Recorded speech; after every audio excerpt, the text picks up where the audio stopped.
guard our hearts, remain humble, and live in a way that honors God and blesses others. So, napakaliwanag na ang pagmamataas o pagmamataas in a leader or sa bawat isa sa atin is not always loud or arrogant. Hindi lang ang pagiging arrogante, ang pride, no? It often starts as a quiet, silent confidence in one's own abilities, no? So, dito tayo sa main text natin. Basahin natin sa Proverbs 16, 18, 19. Sabi niya dito, asan yung Tagalog ko? Sa English, pride goes before destruction, and a Holy Spirit before a fall. Better to be of a humble spirit with the Lord than to one spoiled with the pride. So Tagalog, ang pagmamataas, ito yung pride. No? Ang pagmamataas ay nauuna sa kapahamakan at nang palaluniwa ay nauuna sa pagkabuwag. Mas mabuti ang maging mapagpakumbabang loob na kasama ng mahirap ay sa paghihati ng samsam na kasama ng mapagmataas. So, maliwanag na ang pagmamataas ay nauuna kaysa distraction. Diba? So, sabi dito, yung pride, ito yung mapagmataas o pagmamataas. Yung Holy Spirit, ito naman yung yung Holy, mapaghiwag. So, mapagmataas, yung pride, pagmamataas, yung Holy naman, yung pagmamayabang o almost the same, no?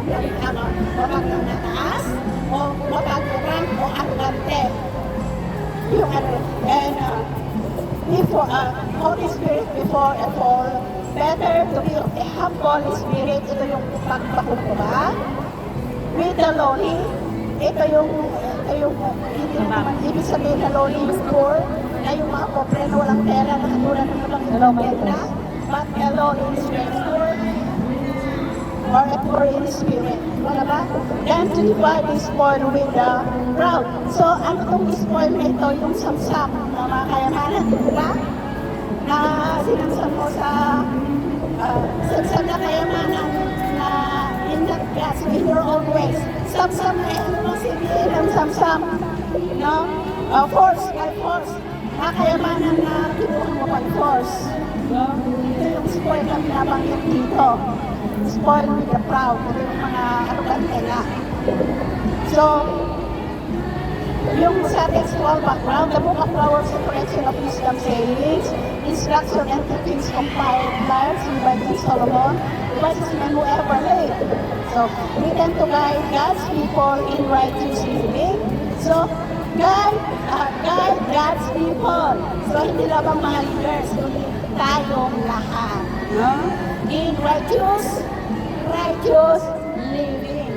Kasi natin righteous, right? Ano ba yung right? Tama. No? Righteous living. It addresses every area of life, character, relationship, work, and leadership. So, punta tayo dito sa textual analysis ng text natin. Yung sabi niya dito, pride goes before distraction. Ang pagmamataas ay nauuna bago ang ano yung distraction? Yung pagkasira o ruin. Diba? Nauuna yung pagmamataas bago yung pagkasira. Pagkasira natin. So the word pride here refers to an inflated view of oneself. Pag sinabing inflated, ano pa pag sa balon? Ano to?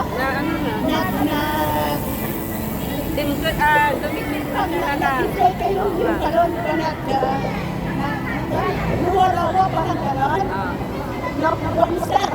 Self-exaltation, itinataas mo yung sarili mo, and independence from God. Ang sinabing independence from God, nag-depend ka na sa sarili mo. It is the attitude that says, I have achieved this my own strength and wisdom. So sinasabi mo, ito yung sinasabi mo na na-achieve mo ang mga bagay na yun with just your own strength, sarili mo. na wala ang Diyos. Ito ay isang pagmamataas, no? O pride sa English, fried chicken. Pag sinasabi natin na, naabot ko ito, no? Naging successful ako with just my own strength. Na hindi mo na-acknowledge ang Diyos, ito ay pride. Fried chicken. Sarap ba? Fried chicken. Fried chicken. So, ay ang correction. Ito yung ayaw mong pa-correct ka. Ayaw mong you don't want to be corrected. No? Hindi mo na kailangan ng sinungalan. So, the praise goes before destruction means pride is not just any step. Ang pagmataas o pagmamataas ay hindi pagkakamali. It is a warning sign and sure forerunner of ruin. Pag sinabing forerunner, ito, nangunguna, di ba?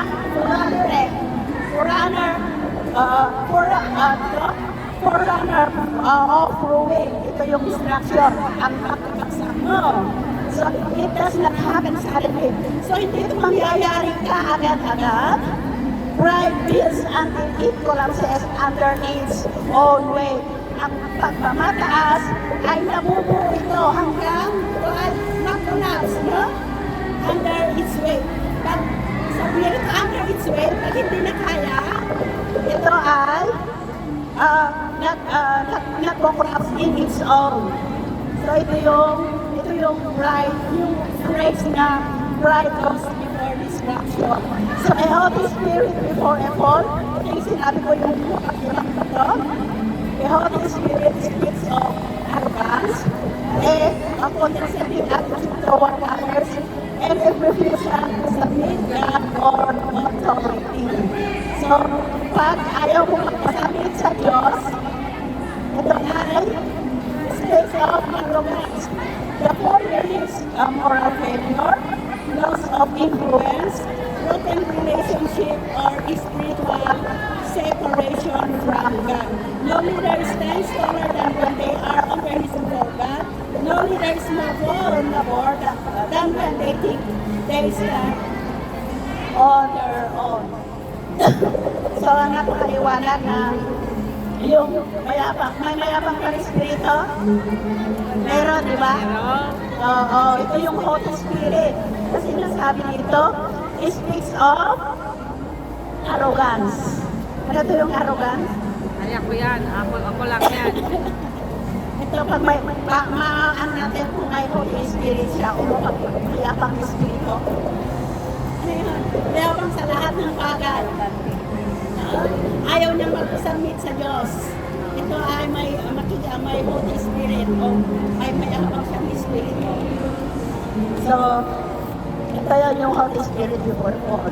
So sabi niya dito, better to be a humble spirit with the lowly than to divide his fall with the proud. So, mas maganda na kung tayo ng humble, itong pakumbaba na espiritu, nakasama ang mga lowly dito, ibig sabihin na naman na yung poor, kundi yung mga may espiritu na thirsty spirit, hunger spirit with the word of God. Isa yung i-divide mo yung mga sansam kasama ang mga mayayabang o mga arrogante. So dito tayo sa pinaka-importante. So sa 5 major truths derived from the main text. Pride is the root cause. Wala naman yata. Pride is wala na.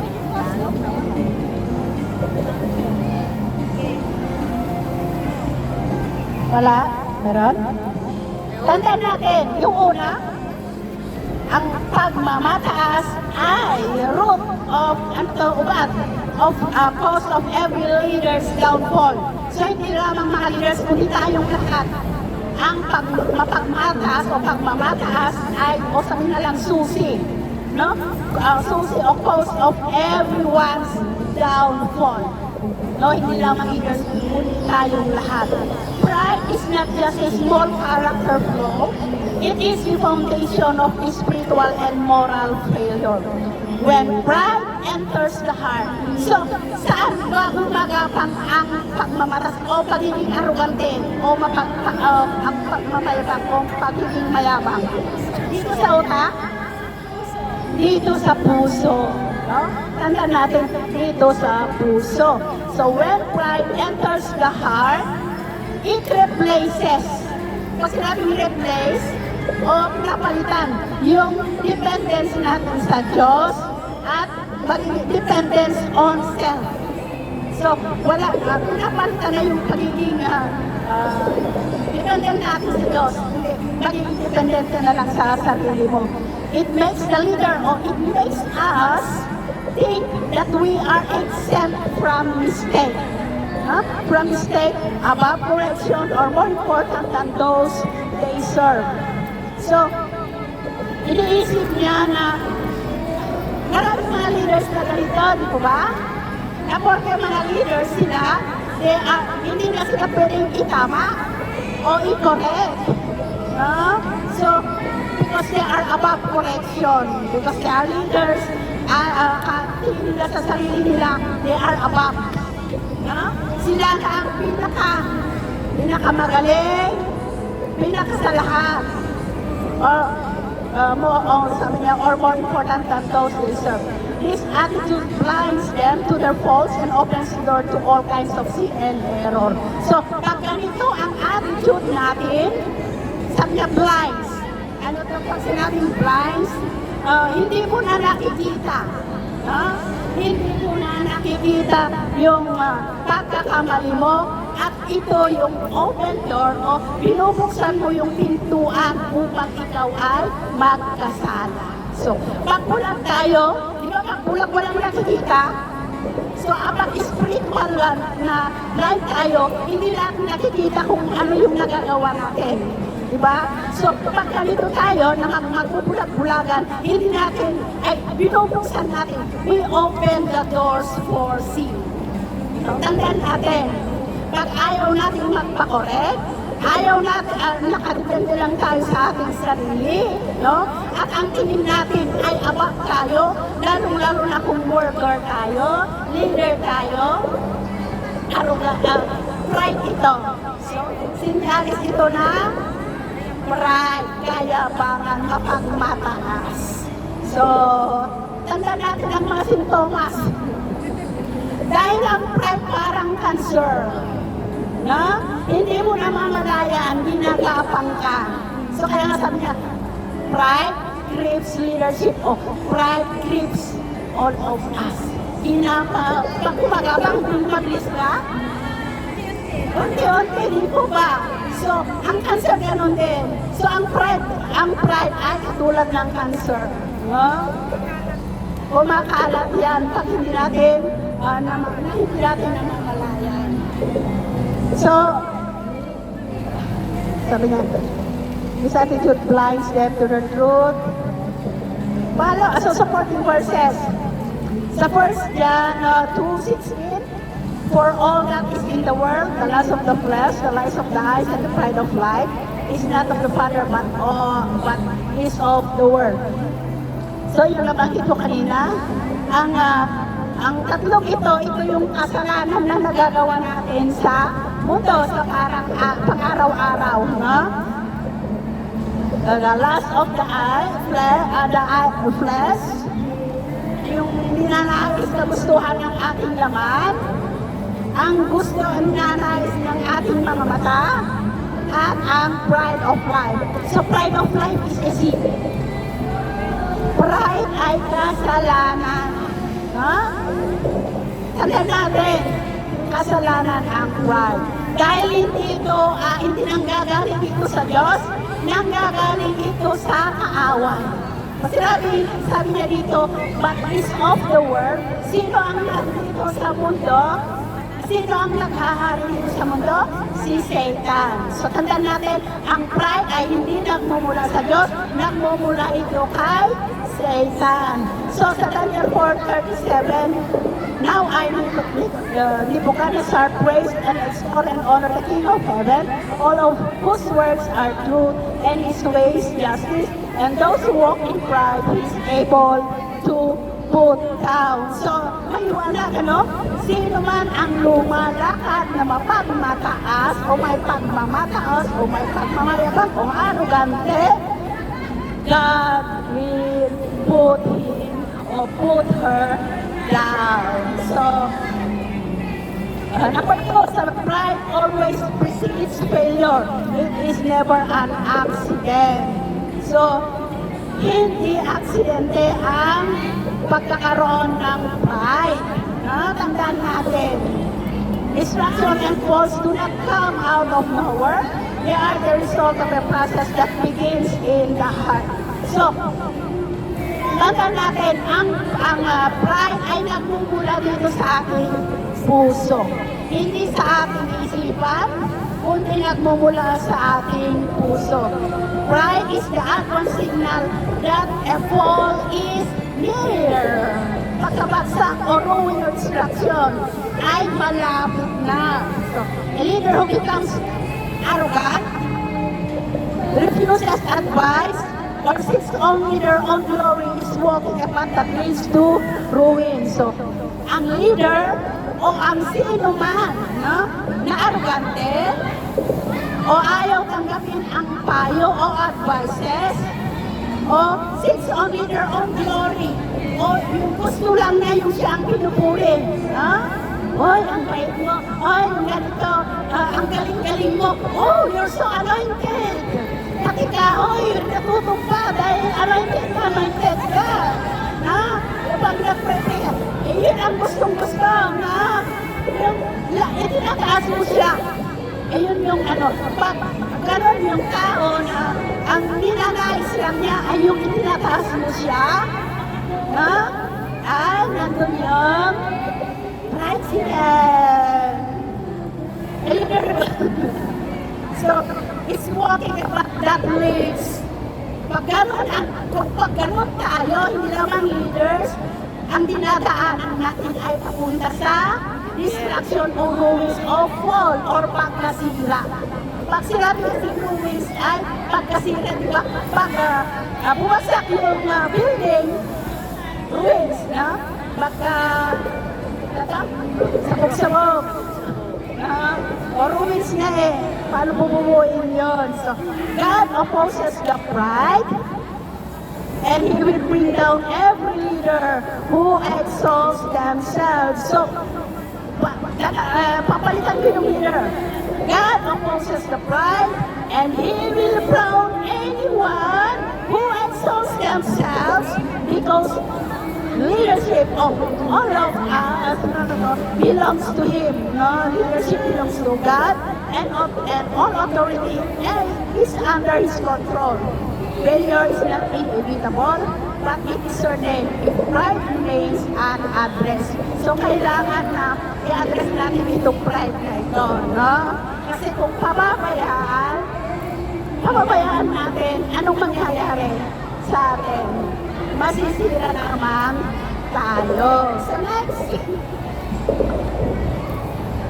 Sa supporting verses sa Proverbs 18:12, before instruction, the heart of a man is haughty, and before honor is humility. So, before instruction, ang puso ng isang tao ay mapagmayabang. Ito yung haughty, And before honor is humility. So, pagpapakumbaba tayo, magkaroon tayo ng honor. So, Obadiah 1:3, the pride of your heart has deceived you. Tama na ba? Ang mapagmataas mong puso, Ano ba yung deceive sa Tagalog? Deceive? Yung nadidinggoy. Yung basta yung para siyang deceive. Yung na-attract. Nilinlang ka. Nilinlang, yun. Ang mapagmataas mong puso, nililinlang ka o lilinlang ka. Kaya, pag ayaw mong malinlang, kailangan natin i-address o kailangan mong i-evaluate yung sarili mo. So, sa number 3, Holy Spirit separates a leader from God and people. So, pag mayabang, pag meron kang mayabang na espiritu, inihiwalay tayo, no? Mula sa Diyos at sa tao. Totoo, di po ba? Di ba pag mayroon kung arugante ka, mayabang ka, mapagmataas ka, iniiwasan ka ng tao. No? Kasi tingin mo sa sarili mo, you are above eh. Ayaw mong pa-correct, ayaw mo ng advice, ayaw mo ng tulong ng iba, dahil tingin mo sa sarili mo, kaya mo. No? You are above all nga eh. Kaya-kaya mo ang lahat. Kaya yung mga tao, iiwasan ka. Pag nakikita nila yung espiritu mo na ganon, iiwasan ka ng tao. Lalayuan ka. So, pride builds what? Kaya nga sabi lang, it separates us from God and people. Ang pagiging mapagmataas mo, pagiging mayabang mo, pagiging arrogante mo, ito yung wall, no? Nagiging hadlang para lapitan ka ng tao, higit sa lahat sa relasyon natin sa Diyos. So, when a leader has a Holy Spirit o mapagmayabang na espiritu, they look down on others. So, pag meron tayong kakilala na nilulok down ka lagi, minamaliit ka lagi, arrogante yun, mayabang yun, ma-pride yun, may fried chicken yun. So, disregard counsel. Ito yung ayaw niyang tanggapin yung advice mo, yung counsel mo. Pag may tao, may kakilala ka, may kaibigan ka, ka-church ka na ganon, nandun yung ginagapan mo na siya ng pride. So, and believe they have no need for God or others. Ang paniwala nila, hindi na nila kailangan ang Diyos, hindi nila kailangan ang iba. No? So, pride yun. This breaks relationship with God, totoo. Pag meron tayo dito, no, sinisira yung relasyon natin sa ating Diyos. Because God draws near to the humble, but resists the pride. So, ang nais ng Diyos, ang lumalapit lamang ang Diyos sa mga mapagpakumbaba. Kasi pag mapagpakumbaba tayo, nagdidepende tayo, fully dependent sa ating Diyos. So it also breaks trust with the people because true leadership is built on connection, empathy, and service. A proud leader becomes isolated, surrounded only by people who flatter them, and eventually loses the ability to hear God's voice or understand the needs of those they lead. So, pag nakikita natin yung mga ganitong leader, no? Yung proud o mayapang o mapagmataas, ini-isolate o ano to? Sa Ilocano, laslasing daan niya. Separate nila ang sarili nila, no? No? Ang gusto lang nila makasama yung mga tao na ine-exalt. Ano to? Yung sinasabihan nila, oh, ang galing mo, oh, anointed ka, oh, ano pa yung mga iba? Ang napakabulong kahit hindi naman totoo, ano baliktad? Na ano, yun ang gusto niya na makasama. Mapalibutan siya ng mga tao na nag-e-exalt sa kanyang mga ginagawa. No? Ang galing-galing mo sa leader, anointed na anointed. Yan ang gusto na makasama. No? Ayaw yan yung mga tao na kinokorek siya. O yung boses mo, hindi maganda. Ayaw niya yung mga ganon. No? And eventually loses the ability to hear God's voice. Pagka nagkaroon tayong espiritu, yung mayabang na espiritu, haughty, no? Mapagyabang na espiritu, no? Mawawala din yung ability natin na marinig yung boses ng Diyos at maintindihan yung needs of those we lead. So, pag ganun yung espiritu natin, mayabang, meron tayong mayabang espiritu, nawawalan tayo ng ano to, we cannot able to hear God's voice and understand the needs of those we need, yung sinasasakupan natin, o mga members natin. So, yung supporting forces, 846, but He gives more grace. Therefore, He says, God resists the proud, but gives grace to the humble. So, maliwanag, ayaw ng Diyos ang mga mapagmataas, mga mayabang, arugante, no? But gives grace. So, binibiyayaan ng Diyos ang mga mapagpakumbaba. So, in Psalm 136, 186, though the Lord is on high, yet He regards the lowly, but the proud He knows from afar. He regards the lowly. Ito yung mga pagpakumbabang espiritu. But the proud He knows afar. The proud He knows afar. No? Malayo yung ng Diyos sa mga tao na mayabang. Kahit nandiyan ka, active na active ka. Nasa iyo na lahat yung mga ministry. Ang dami mong ministry na hawak, pero ma-pride ka naman. You have a pride, Holy Spirit, ang tingin ng Diyos sa'yo, far, malayo ka sa Kanya. So, ibig sabihin, wala kayong relasyon. No? Yung relasyon nyo, may wall na nakapagitan sa inyo, you and God. So, humility is the safe and wise posture for leadership o para sa ating lahat. So, dito tayo. How can I know if pride has?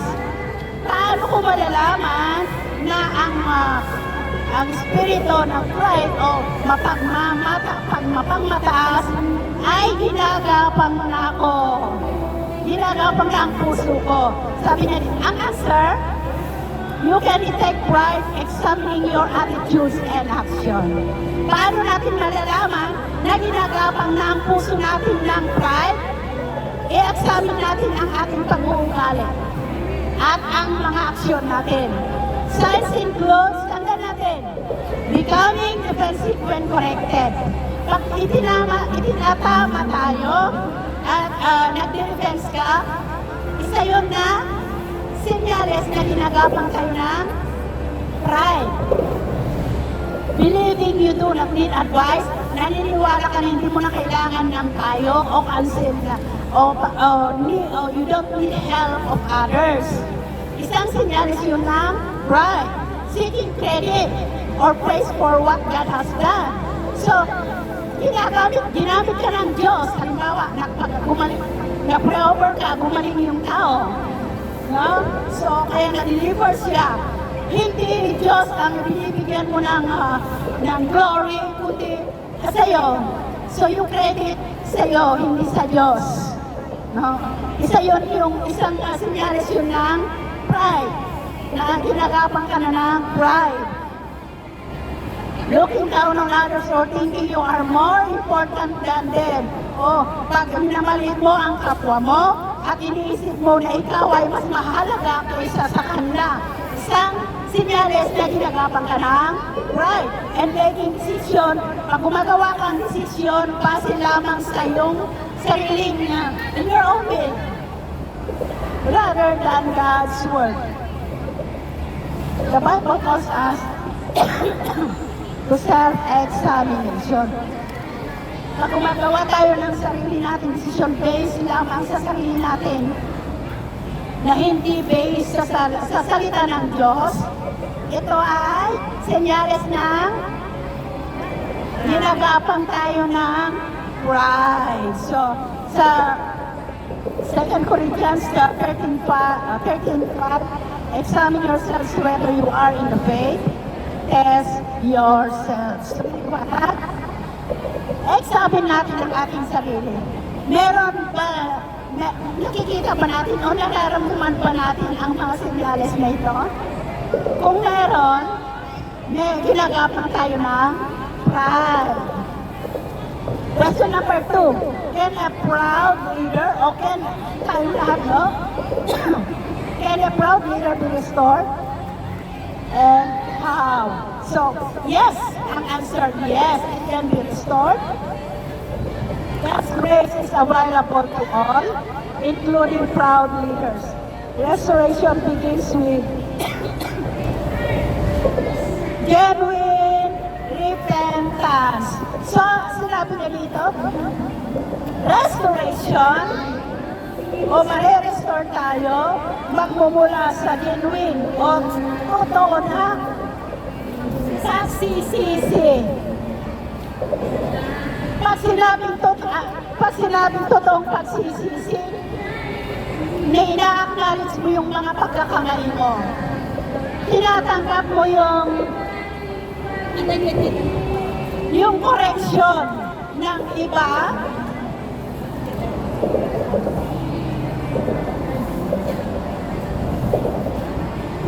hindi mo nilulog down o hindi mo minamaliit ang kapwa mo, no? At yung mga pagkakamali mo, dapat tatapin din natin. So, pag sinabi kasi na repentance is in our salvation, isang requirements niya sa ating salvation is repentance, di ba ba? So, dito sa leadership, when it comes to pride, gano'n din. Pag sinabing repentance, gusto mo ay yung ginagawa mo na dati na alam mong mali, huwag mo nang gawin. No? Tatalikuran mo and walk to the right path. Ganon yung genuine repentance, tatalikuran mo, huwag mo nang gawin, huwag mo nang ulit-ulitin. Gayon yung genuine. So, sabi nga dito, restores begin with genuine repentance, acknowledging your pride, confessing it to God, and those you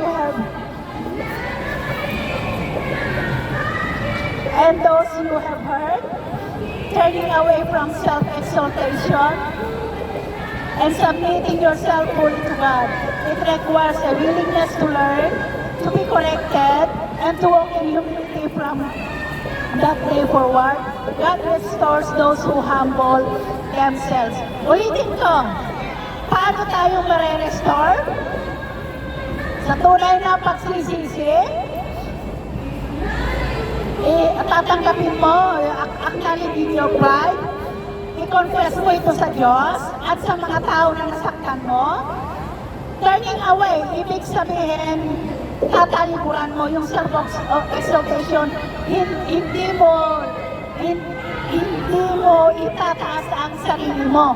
Ano man yung accomplish mo, katagumpayan mo sa ministry o bilang leader, hindi ikaw ang magtataas sa sarili mo. Antayin mo yung Diyos that will exalt you. Sabi niya dito, and walk in humility. So, lumakad tayo na may pagpapakumbaba. So, pag sinabing humility, hindi yung silent type lang, no? Na nakaupo ka lang sa gilid, ibig sabihin hindi ka madaldal, yun ay humility. No. Pag sinabing humility, yung mga nabanggit ko kanina na mga attitude at action dapat wala sa'yo, no? Hindi ka nga, nasa church ka, matahimik ka, pero pag nasa labas ka pala, tinutusok mo yung mga kapatiran mo ng mano.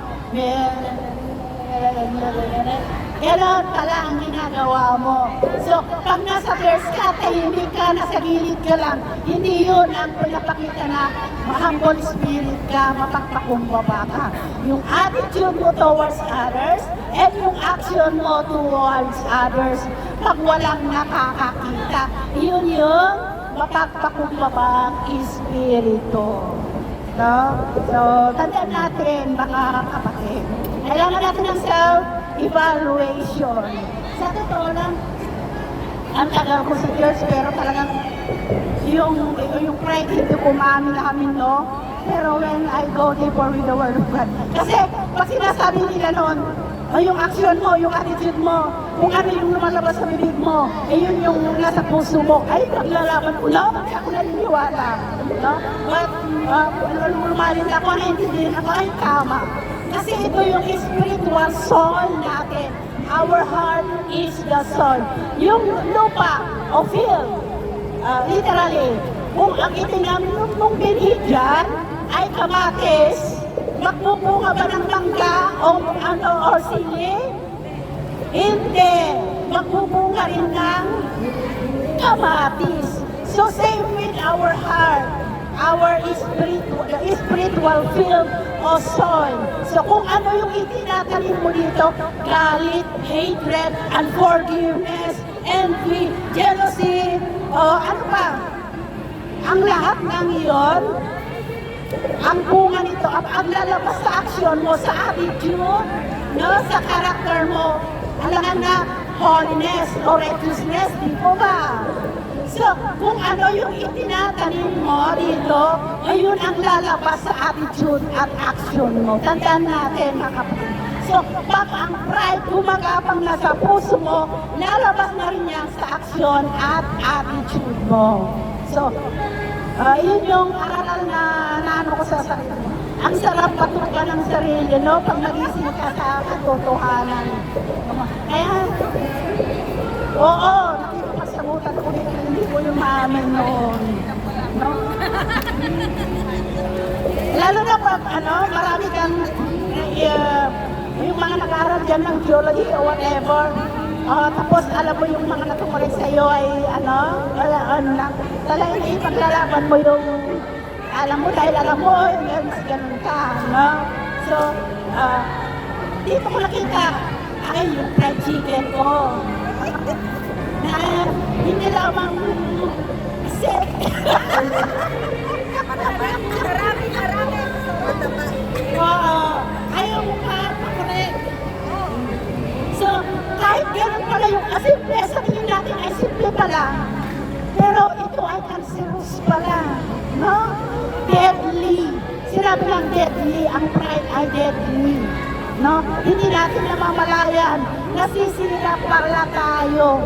No? Unti-unti. So, sabi niya dito, sa Jan, 1 Jan 1:9, paborito natin to. Kaya gusto nating magbabad sa kasalanan eh.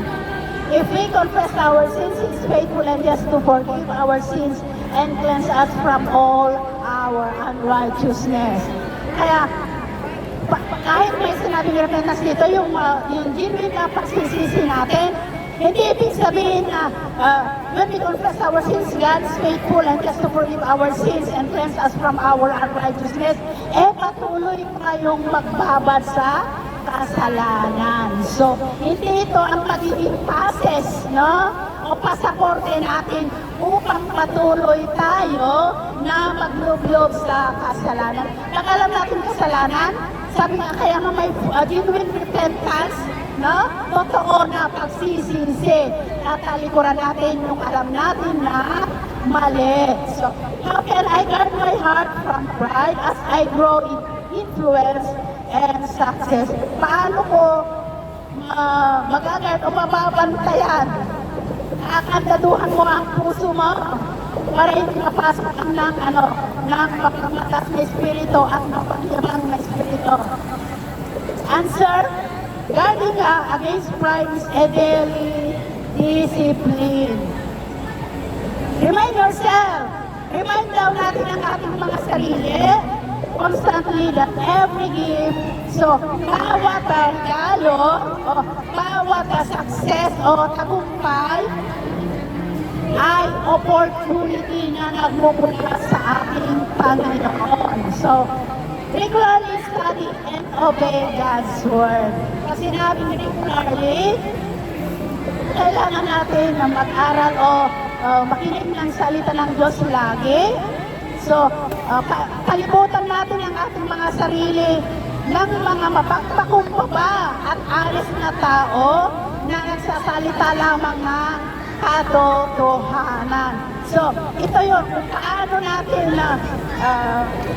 how we guard our heart, para hindi mapasukan o magapang ng pride, na regularly study the Word of God, surround ourselves, no? Kalimutan natin ang mga tao na honest, mapagpakumbaba, ano pa yung sabi niya dito? At magsasalita lamang ng katotohanan. So, tama naman, no? Kasi kung ang nakatao na nakapalibot sa atin ay mga marites, mga, mga puto-puto sa diskohan, mga nagtutungi, mga chismosa, imbitera, mga palamura, anong mangyayari sa'yo? Alam mo na rin, magiging righteous ka. Eh, yung mga kasama mo, mga kahalbino mo, lagi-lagi ganun. So, ganun din ang mangyayari sa'yo. So, ito kung paano natin magagard o napapakutan ang ating puso sa pride na yan, kailangan mapalibutan. Yung mga nakakasalamuhan natin, dapat piliin natin. Ito ang ibig sabihin ng Diyos sa atin. So tama din po ba? Pero nangangatwiran pa rin tayo. Sumasama ako sa kanila dahil sila ang haatakin ko papunta sa kaharian ng Diyos. Pero namabaliktad, no? Ikaw ang nahahatak nila papunta sa world. Papalabas. Diba? Maraming sitwasyon yung ganon. So, sa scripture, 1 Corinthians 10:12, therefore, let him who thinks he stands take heed, lest he fall. Ano yung challenge? Challenge the reader. Every leader reading this, I challenge you to study, to pause and examine your heart. Do you see traces of pride? Are you more concerned about your reputation than God's glory?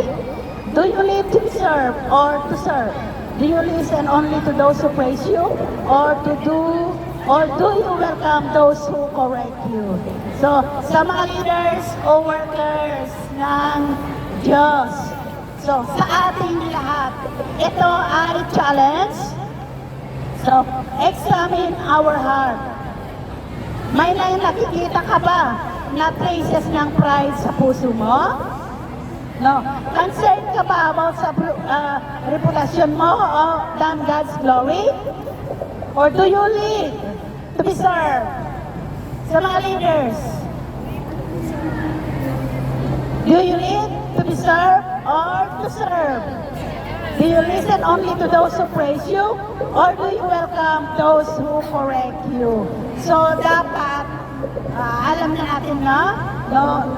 We must welcome those who correct us, hindi lamang sa mga tao na ine-exhort tayo o pinupuri tayo lagi. No? Kaya, examine natin ang ating mga sarili. So, listen natin, may inantok na sila. Do not wait until pride leads to a fall. Huwag natin antayin na ang mapangmataas o arroganteng espiritu leads us o dadalhin tayo sa pagkaruin o pagkabagsak. Magpakumbaba tayo ngayon. No? Humble yourselves today. Piliin natin na lumakad na may mapagpakumbaba. No? Value people more than position. Ibabalyo natin yung mga tao kaysa yung posisyon natin. Ano man yung posisyon mo sa church. No? And to trust God rather than your own wisdom. Magtiwala tayo sa Diyos kaysa yung sarili nating karunungan o kaalaman. Make this your resolve. I will lead with a humble spirit. Sabihin mo sa sarili mo, I will lead with a humble spirit under God's authority for His glory alone. Hallelujah! So remember, your leadership is not about you. It is about God and the people He has entrusted to your care. O sa mga leaders, sa mga workers, na pinagkatiwala ng Diyos ang pagiging leader mo. hindi about you.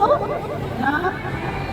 So it's about God and the people He has trusted to your care. Guard your heart, for out of it flow the issue of life and leadership. So, yung sinabi ko kanina, so kailangan natin nabantayan ang ating mga puso. Dahil for out of it, sabi niya, it flows the issue of life and leadership. So, kung basura ang ipinapasok mo sa puso mo, basura rin ang lalabas na nagmumula sa'yo. Hindi lamang ang salita na lumalabas sa bibig mo, yung attitude and action mo. So, dapat ang spiritual ball o heart natin kailangan malinis. Ang ipapasok natin dito ay ang katotohanan. Itapon na natin yung mga basura. Kung marami kang inipon yan na sakit ng sama ng loob, unforgiveness, hatred, jealousy, envy, ano pa? Itapon na natin ito. No? Self-exaltation, marami pa. No? Marami pang mga basura na kailangan natin itapon. Sa conclusion na tayo. Pride is subtle intruder. Ito yung pag sinabing intruder, di ba yung pinagpapaalam? Yes. Nag-intrude lang. So, pag sinabing intruder, yung parang gentle din, no? Hindi mo na mamalayan. Pumapasok na sa puso mo. So, it means when we are praised, no? Ginagapang ang puso natin kung tayo ay pinapapurihan, di ba? Lumalaki yung ulo natin. Pag lagi na tayong pinupuri, in-exalt, lumalaki ang ulo natin. So, when we succeed, pag nagtatagumpay ka, di po ba? When we feel confident, pag confident ka, di mo na mamalayan, ginagapang ka na. So, but Proverbs 16:18 stands as an eternal warning. Ito yung warning sa atin. Pride goes before destruction. Tandaan natin, ang mapagmataas o pagmamataas, dumarating bago ang pagkasira, at ang mapag-iibang na espiritu bago ang yung fall o pagkabagsak. There is no exception to this rule. Walang accepted. So lahat tayo, no matter how gifted, gaano man karami yung gift sa'yo, how experience o marami ka mang experience sa ministry, or gaano ka mang ka-success, o ano ba yung sa or how successful a leader may be, if pride takes root, pag nag-ugat na yung pride sa puso mo, ruins is certain. Pag sinabing certain, 100% mangyayari yung pagkasira mo. So, tandaan natin. But there is a way. May paraan, the way of humility. Ito ang paraan, no? Humility. Mapagpakumbaba. The way of Jesus, the way that says, not my will, but yours be done. The way that serves, that loves, that listens, and that trusts God completely.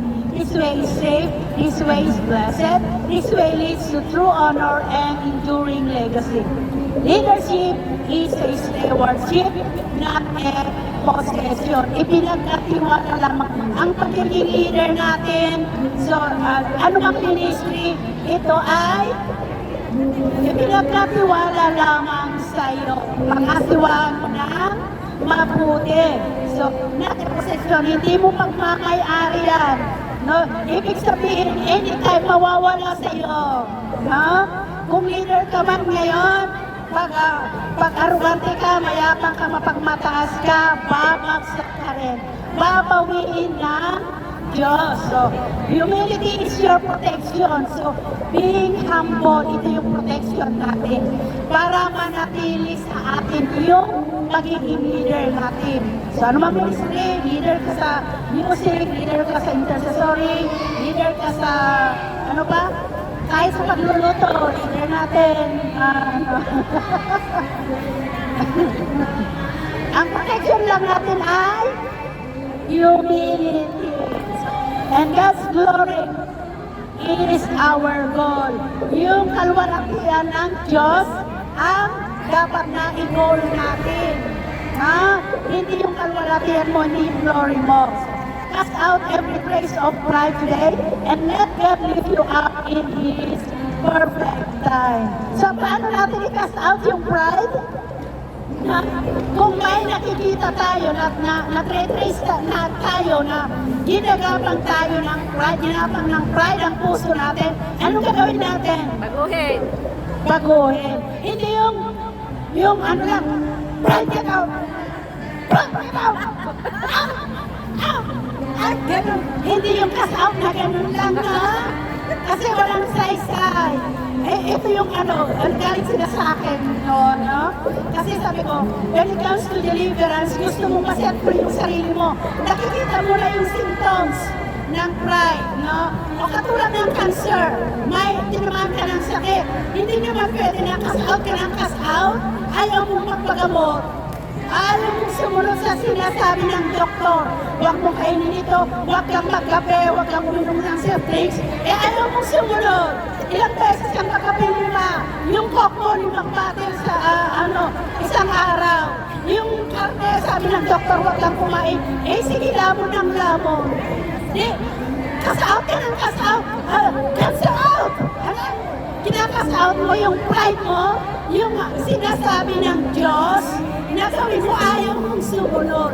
So, pag sinabi natin na i-cast out natin, baguhin natin, no? I-acknowledge natin yung mga mali nating ginagawa.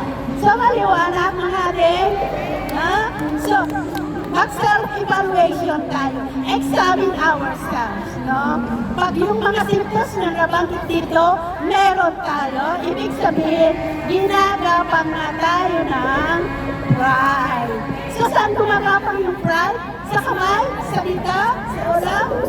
Sa puso natin. Kaya nga, tandaan natin, kailangan natin i-guard. Ano bantayan? No? Lagyan mo ng susi. Tandaduan mo, bawal pumasok ang mga basura. Ha? So, ibig sabihin, reject mo. Kung ano yung naririnig mo o nakikita mo na ginagawa ng mga tao na nakapaligid sa'yo. Ayaw mo tanggapin. Pero pag tanggap ka ng tanggap, paano mo iginagard yung puso mo? Pinupuno mo ng basura. Ha? So, yung mali, huwag mong tanggapin. No? Ang tanggapin mo lang yung tama. So, yun yung maganda lang ang ipasok mo, tanggapin mo, para sa gano'n, yun yung way para mag-guard natin o mabantayan natin yung spiritual ball o soil natin. So, tandaan natin, ulitin ko, kung ano yung ipinapasok mo dito, ang magiging outcome ay yung attitude, action, maging yung salita na lumalabas sa ating mga bibig. So, yun lamang mga ating, isip po kayo? Ha? So, napakalaga kasi na malaman natin ito. Kasi, kadalasan, ini-ignore natin yung mga simptomas na ito. Hindi natin namamalayan, cancerous na pala. Kumalat na, nasisira na tayo. Kaya sabi niya, proud comes before destruction. No? Bago mo na malayan na ginapang ka ng pride, nasira ka na. No? Bumagsak ka na. Iyon yung right word, no? Bumagsak o yung totally ruin. Pag na-ruin kasi, ang hirap ng bubuin muli. So, it's time na i-evaluate natin ang ating mga sarili, examine natin ang mga sarili, at kung meron ang mga sinyalas na ito sa ating buhay. So, dapat magkaroon tayo ng ito yung repentance na sinasabi. Huwag natin gawin yung mga dapat na hindi dapat gawin, gawin natin yung tama. So, yung mga baguhan, mga ating praise God, tamang lugar ang napuntahan nyo.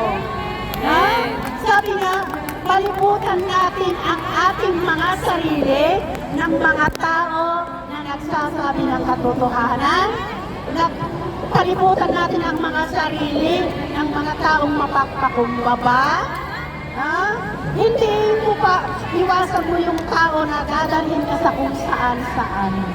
No? So praise God. God bless you mga ating. God bless us all. No? Dahil hindi kayo dinala sa labas, dinala kayo dito sa kaharian ng Diyos. Sa mga pagsubok, sa mga relasyon nyo sa mga amo nyo ngayon, sa mga